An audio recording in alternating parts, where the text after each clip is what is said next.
Hi hello, ഇന്നത്തേതൊരു 1 kg wait വരുന്ന rainbow കേക്കിൻ്റെ ഡിസൈനാണ് ചെയ്യുന്നത്. അതിനായിട്ട് 6 കളർ സ്പോഞ്ചാണ് എടുത്തിട്ടുള്ളത്.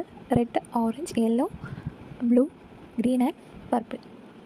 കേക്കിൻ്റെ ലെയർ ചെയ്തേക്കുന്ന ഓരോ ലെയറിലും ക്രീമും ചോക്ലേറ്റ് ഗ്രേറ്റ് ചെയ്തും ചോക്കോ ചിപ്സും വെച്ചിട്ടാണ് ഫിൽ ചെയ്തേക്കുന്നത്. കേക്ക് സ്പഞ്ച് ഷുഗർ സിറപ്പ് വെച്ച് വെറ്റ് ചെയ്തിട്ടാണ് ക്രീമും ബാക്കി ഫില്ലിങ്സൊക്കെ കൊടുത്തേക്കുന്നത്. സെയിം സ്റ്റെപ്പ് തന്നെ 6 ലെയറിലും ചെയ്യുന്നുണ്ട്.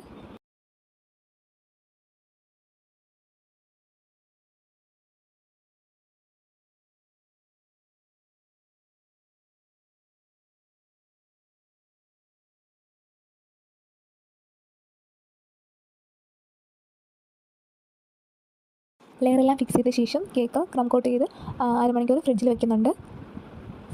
അതിനുശേഷം കുറച്ച് തിക്കായിട്ട് വൈറ്റ് ക്രീം വെച്ച് കേക്ക് കംപ്ലീറ്റ് കവർ ചെയ്യുന്നുണ്ട്. അതിനുശേഷം തിന്നായിട്ട് കളർ മിക്സ് ചെയ്ത് ക്രീം വെച്ച് കേക്ക് കംപ്ലീറ്റ് കവർ ചെയ്യുന്നുണ്ട്.